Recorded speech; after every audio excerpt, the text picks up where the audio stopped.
some actual client returns.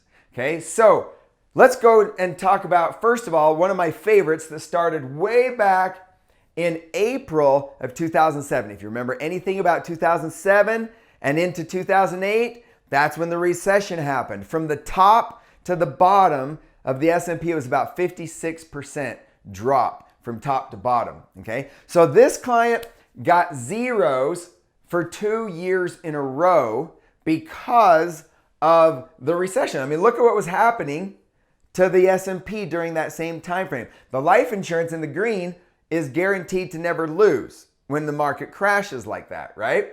And then, if you can see, I wrote all over it here, but 18% in the third year, that's a great return. But here's the best part.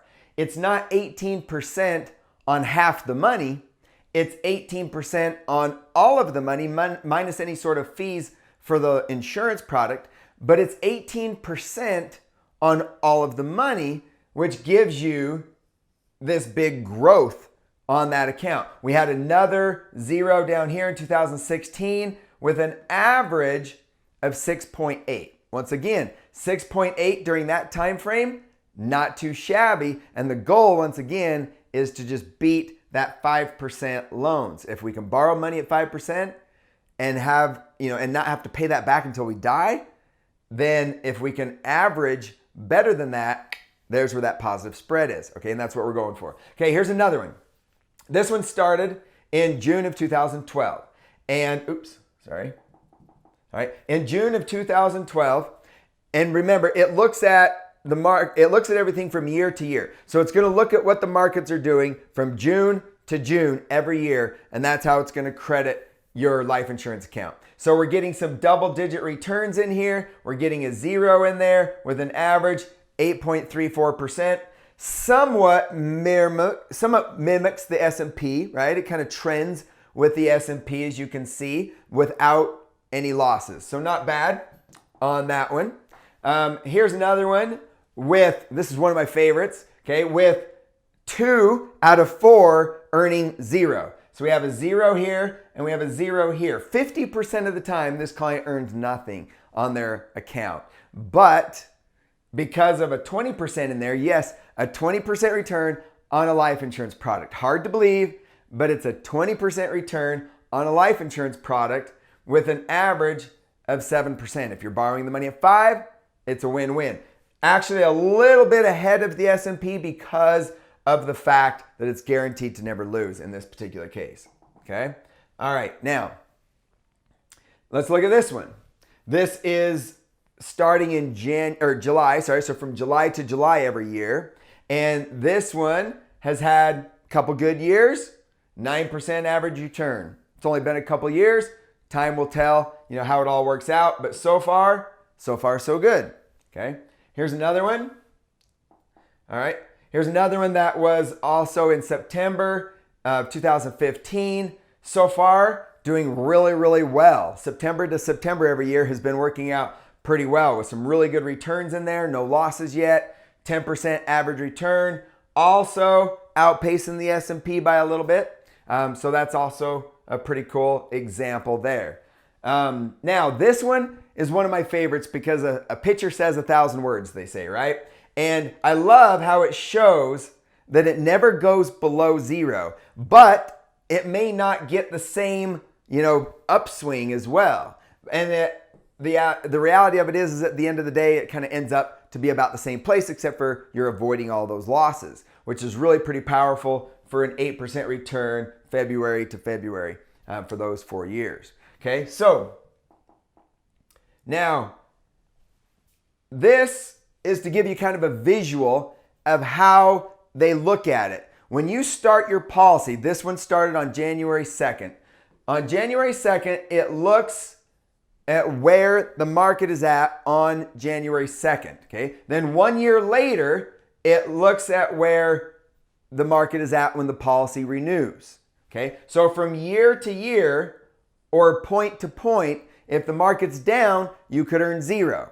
Now, in this particular case, this particular company actively manages the money to help avoid some of those zeros. So this one is a little bit better than having a floor of 0 because there's some active management involved there. So they actually pulled off a 0.29% gain when the S&P was down quite a bit. So each insurance company has different strategies that can kind of be a little bit more competitive than the next. All right. Now, here's a completely separate client. This client started about where the other client, ended, and then this client caught this big ride all the way up to here. I mean, check out the gain, from there to there. Not too shabby. Well, a lot of insurance companies are going to have a cap where they're going to cap you out. Some insurance companies don't even have a cap on certain indexing strategies, and this client pulled off a 21.25% gain in 2019. Not bad for their first year, especially when they're contributing, a couple grand a month. So a really good example there. Now, obviously not beating, the S&P, because remember, sometimes when the market bounces back, you get these big gains. The life insurance might fall a little short in a scenario like that, but that's okay if you're guaranteed to never lose. A lot of people can live with that. Now, a lot of people ask about, well, what about in today's market? You saw on that last slide, that's about right before the market crashed with the coronavirus, which of course then it's kind of bounced back and it's kind of always going to go up and down. But here's one that actually renews in March. And if you remember back here, let me go back here, this is kind of in that March time frame, right? We had that big drop because of the coronavirus. Okay, so if we go back over here, this client renewed in March. So I was looking at it going, man, this client is going to get a 0% return, because a lot of times when the market drops that much, you're going to get a 0% return. But remember how I said that some of these companies are actively managing the money, taking a little bit more of an active role instead of a passive role, and they have these uncapped strategies on the upside. And this client actually pulled off a 4.3% gain in a year where the S&P dropped because of the coronavirus. I think that was pretty cool too. This is another one right here that renewed in April. So in April, we know that the market was still down because of coronavirus. And this client actually pulled off an 8% return, which is also good considering this client was putting in $80,000 a year, outpacing the S&P. Pretty cool example here as well. These are all real clients, real returns. Now, obviously, I expect you to be a little bit skeptical because you may meet me on the internet. Maybe you have no idea who I am or what my background is or anything about me. So, you meet this guy on the internet that says that you can earn these great returns in a life insurance product. And so it's normal to be a little bit skeptical. So what I want to do in this video now is I want to go into my email, and I've starred a bunch of emails that I haven't opened yet that are clients that have renewed recently. Now, every time a client renews, the company that I'm kind of brokered with, they're like a broker. Anyway, they send me a report that tells me how the client did that year, okay? So I've saved a bunch of these reports that I haven't even opened yet, and I'm gonna actually download these reports, and we're gonna actually look at them together, all right? So that you don't think that there's any funny business going on, and that you might think that I'm just cherry picking some of our best clients. But to be honest with you, this is just a good sampling of what our clients have actually received. Okay, so now I'm going to go to my email. All right, here's my email. You can see, these are all of the emails that I have not opened. You can see that they're still, they're still bolded. That means that I haven't opened them if you're familiar with Gmail. Anyway, all right, so now I'm gonna go in and I'm gonna download all of these. Okay, I'm back. Sorry, that took a little bit to download, but there's 17 of them that we're gonna look at. So you can see that before these hadn't been opened. So I haven't looked at them. We're looking at them together. I don't know what their rate of returns have been or anything like that. But you can see right here that they are all from today within just a few minutes of each other as I was downloading them all. So I just want you to see that I'm not trying to just hand select any certain case studies to show you. We're looking at all these together. So now what I'm going to do is I'm going to open all of these up together. Like I said, there should be 17 of them. And we're going, 18. want that one right there. Okay, that was from yesterday. Okay, so now these are all ones that we are going to open up into Adobe, and we're going to look at all of these together. All right, now, in order to protect the names of the innocent here, I am going to go down to page right here. All right, page 6 is the page that we're going to look at. Now, just so you know what this is an annual review report that we have that can kind of break down how our clients have been performing with what we originally projected. Okay, so it's one thing to say, oh yeah, our goal is to earn 6% and borrow money at 5%, but we want to see if we're actually on track for that. Okay, so in this example, this client has been putting in $40,000 a year, and we quoted originally at 7% is what we were quoting them. Okay, so we were projecting that they would be around 72,000, and they're currently at 76 with an average return so far of 12.77. Now, I know that's only a couple years, so just kind of showing you how this all compares with some of the other case studies that I've shown you. Okay, closing that one out and looking at the next one and going down to page 6. Here we have on this one, hey, look, my circles line up. Here we have on this one, this client's paying about $9,600 a year. Started off with a 0 on this one, right? And then, of course, has averaged, let's see, let me mark these up. All right, has averaged 6.57. So if you're borrowing money at 5%, which is guaranteed, right? Then this is about a 1.5% spread so far. Only a few years into it. Some of these are newer, all right?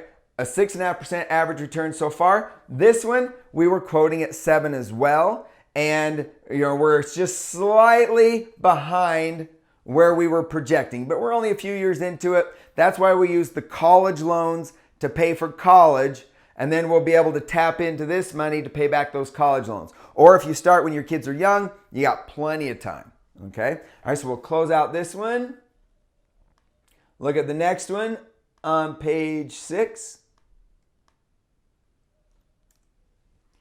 Okay, so this client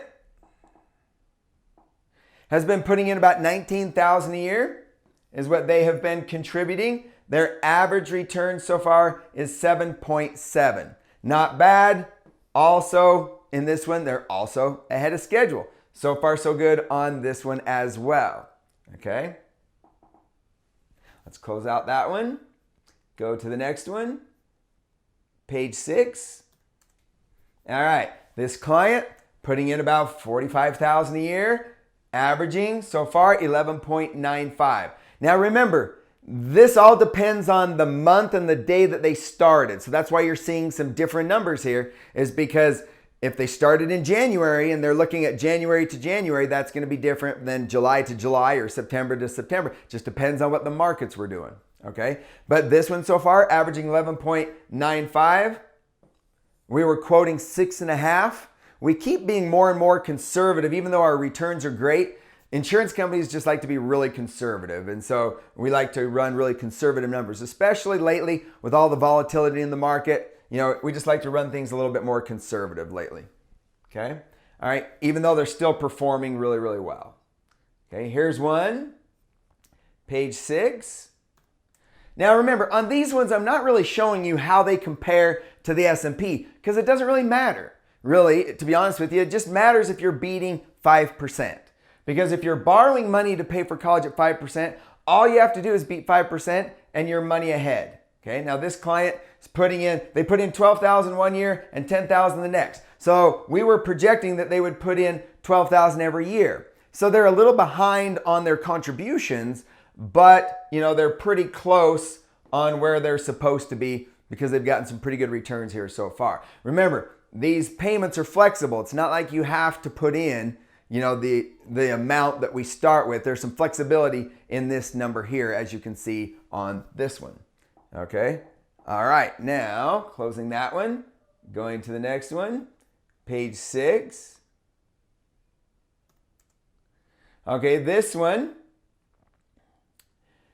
This one's a little bit older. It's been around since 2016, all right? Or actually 2015 is when it would have started. So in the first year, got 2.6, a 15.9 in there. You know, we've got a 11.7 for an average of 7.89. The other thing that I really like to point out on this one is that they did what we call a short pay, where they didn't fund it, all right, for very long. They only did it for a few years there, all right? Now, they're needing to catch up, to be honest with you, because they're supposed to be putting in $44,000 a year to hit their goal. And so that's why you're seeing a big difference in where they're supposed to be with where they are. But, you know, hey, everyone's finances are different. Maybe they've had a job loss and they haven't been able to put in money. They could pick it up the next year and just have a couple years where they weren't able to contribute. That's fine. You know, one of the nice things about these plans is that flexibility, because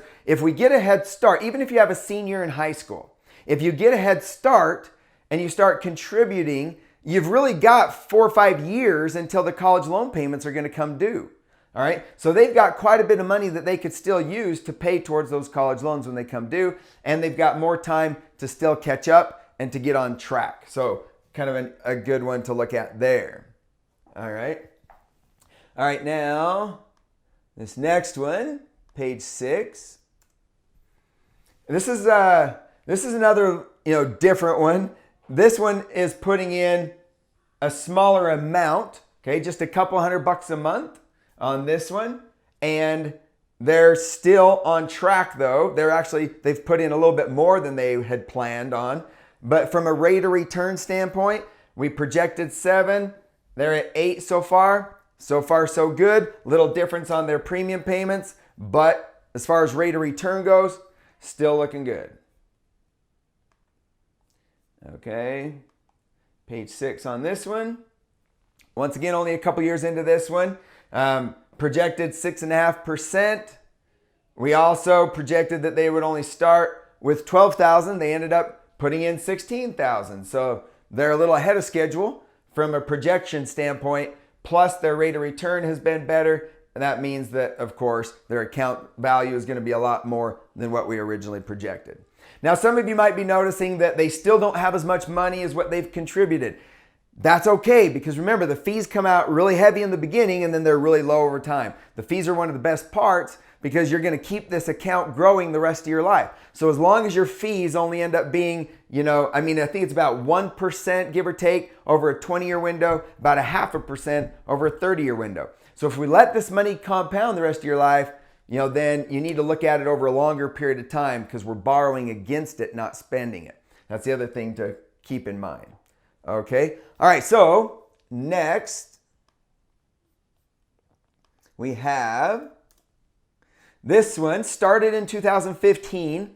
So the first year would have been 2016, 2.32, a really good 2017 year. A couple other really good ones there with a 9.2% average return. And we were projecting 6.86 at the time. There's a lot that goes into those numbers based on market conditions and stuff. But anyway, so far so good. They're planning on, they're on track for their goal so far. So far so good on that one. Okay, close that. And go down to page 6. Okay, just 1 year into this one, 2020. Great year, great first year. Putting in $500 a month, great first year. Of course, ahead of schedule. Pretty straightforward on that one. And then we have another one, first year into this one. 30,000, 9.95, quoting 6.5. So far, so good. Obviously, just getting started on this one. Like I said, these were just 17 random clients that have renewed recently. Okay, so not knowing how long they've had it or anything like that. Okay, page 6 on this one. Once again, first year, 8.56, quoted 7. So far, so good on that one. Okay. And then we have, getting towards the end here. Okay, 2 years into this one, 7.95, still ahead of schedule. All right, quoted 6.5. Everything else looking good. Okay. And then we have this one. All right. Now this one, you might see something that looks a little bit different there. That's because we did what we call a 1035 exchange, where we moved some cash value from an old life insurance policy into this one, which of course has done really well with 8.75, but that's why there's that big lump there compared to what we originally quoted. So, you know, obviously the account values are going to be very different on this one, but from a rate of return standpoint, still ahead of schedule. Okay. And then this one. All right, very, very similar. This is actually a couple, husband, wife, on these two that I just opened. So very, very similar. Started around the same time frame. This one we actually had the quote in there for that 1035 exchange. So just a little bit different numbers, but once again, ahead of schedule from where we were projecting. Rate of return ahead of schedule. So far, so good on that one as well. Okay, and all right, two left. Okay, page 6 on this one, 10,000 a year going into it, 5.95. Okay, here's I think the first one that we've seen so far that is below what we were projecting of 7%. Now, that's because of the timing of how they started, right? Chances are, if I looked up here, this was probably like a December or January policy because of those crazy drops that we had there. Didn't start off very good with a 1.92% return, but we've still got plenty of time. Like we saw in the one that I showed you earlier, it started right before the recession and averages over time just fine. But remember, we're still just trying to beat 5. So this one's even beating 5, which is still giving them a little bit of a positive spread. So still not bad, but it's way early on, still plenty of time. Okay, and then the last one is another one to point out that they weren't able to quite hit their goal for that year. Maybe a COVID job loss, you know, something like that, something unexpected, weren't able to hit their goal financially. But from a rate of return standpoint, it's fine. It's on track with what we were projecting from a rate of return, just a little bit off on the account value because they didn't contribute as much.